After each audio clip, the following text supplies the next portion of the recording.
Welcome back to Spice Up Your Cooking. My name's Joanna, and today we're going to cook a whole chicken in the Instapot and in the crock pot. Remember to keep logging your reading minutes in Beanstack.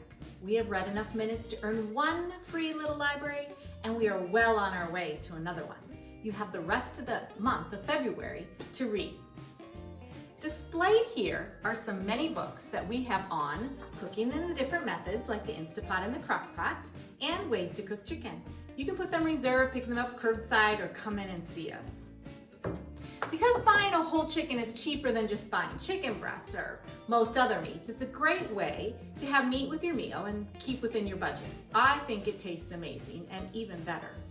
So let's talk a minute about how to handle chicken safely. At home, you should immediately place the chicken in the refrigerator and use it in 1 or 2 days, or you can put it in the freezer and cook it later. The Food Safety and Inspection Service recommends 3 ways to thaw your chicken: in the refrigerator, in cold water, or in the microwave. Never thaw chicken on the counter. It's best to plan ahead for a slow, safe thaw in the refrigerator. Whole chickens may take up to 1 or 2 days or longer to thaw. Once the chicken thaws, it can be kept in the refrigerator for a couple more days before cooking. Bacteria must be ingested to cause foodborne illness. However, raw poultry must be handled carefully to prevent cross-contamination. This can occur if poultry or its juices come in contact with some other foods that you're going to eat cooked or raw, such as salad. An example of this is if you cut up the chicken on a cutting board and then you use the same board to cut tomatoes without washing the board first. I have on hand paper towels and disinfectant spray for today. Follow the 4 food safety steps of USDA Food Safe Families campaign. Wash your hands and surfaces often. Separate raw meats and poultry from other foods. Cook all poultry to 165 using a meat thermometer to check in 3 spots: the breast, the thigh, and the wing, and refrigerate promptly then after cooking. Today we're going to be using freshly ground peppercorn and salt to season our chicken. Freshly ground peppercorn, it tastes amazing and it has a very fresh and light taste. Let's talk about the history of peppercorn. Peppercorn or black pepper comes from the fruit of the Piper nigrum and is one of the founding ingredients of the Western spice trade. So much so that Marco Polo reports the location in which it was sold and grown frequently and in great detail. Modern excavations put pepper's origin in India. These excavations also show early trade routes popping up in the Middle East by at least 1000 BC. In this area of the world, peppercorn was widely used and was even included in mummification ceremonies, including that of Ramses II. Ancient Rome also highly valued pepper, even using it as currency. However, they were also one of the first to use the spice extensively in cooking. Their writers include pepper in nearly every recipe, from adding a pinch to their desserts to adding an entire 2 tablespoons to flavor 4 eggs. These over-peppered dishes were used by the elite as a common display of wealth. But pepper's heyday was not to last.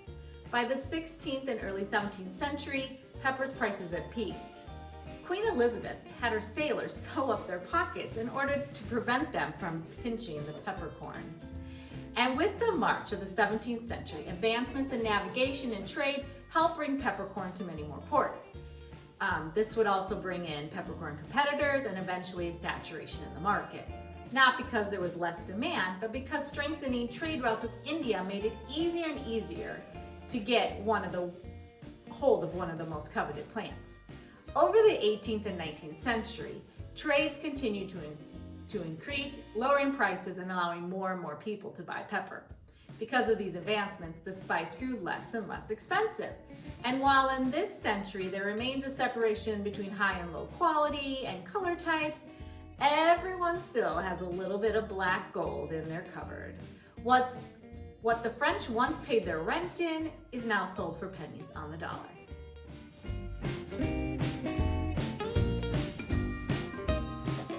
So first we're going to take the chicken out of the plastic. And we're going to reach our hands in there and remove the neck and the giblets. We do not want any of that. Then you're gonna place the chicken breast side down into the Instapot. I'm going to wash my hands. We're going to put some salt. We're going to use our ground pepper.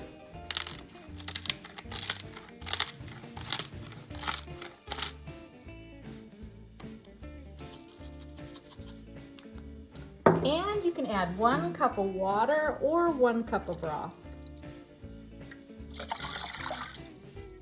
Now we're going to place the lid on the Instapot and turn it to close. You want to make sure that it's on the ceiling part because we will vent later. Then you're going to turn the pressure cooker on.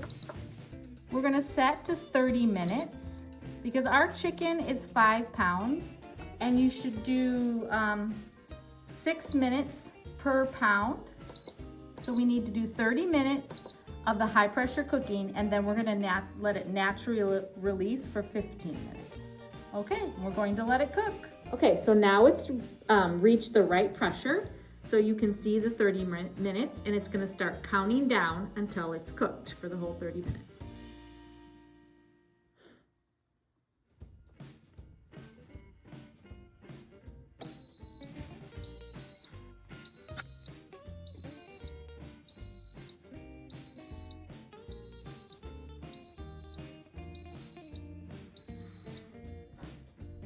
Okay, now it's gonna start counting up to release some of that pressure naturally. After 15 minutes, then we will release the pressure using the valve on the top. So it's reached its 15 minutes, so we're gonna do a steam release on it. I always wear an oven mitt just in case I don't burn myself, and you just flip it and you can hear the rest of the steam coming out.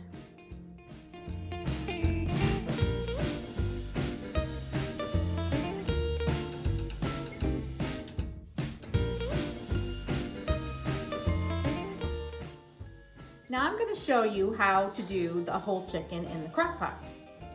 First, we're going to season our chicken. You can use salt, pepper, you can use garlic salt, you can even put some butter, olive oil, whatever you'd like on your chicken. There's no need to add water in the crock pot, but you do want to put some vegetables. You can even put potatoes on the bottom.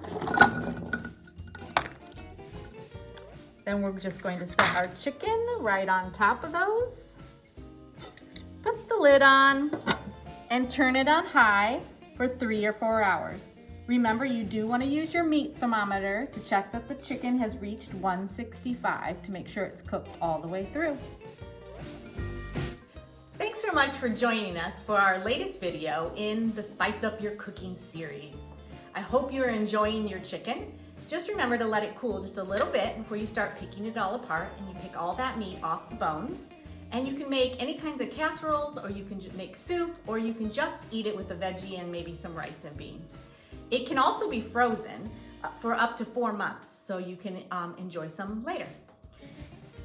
Remember, you can also check out an Instapot in our library of things if you want to try it before you buy it. To end our session, I'm going to quote Julia Childs. Cooking is not a particularly difficult art, and the more you cook and learn about cooking, the more it makes sense. But like an art, it requires practice and experience. The most important ingredient you can bring to it is the love of cooking for its own sake. See you next time.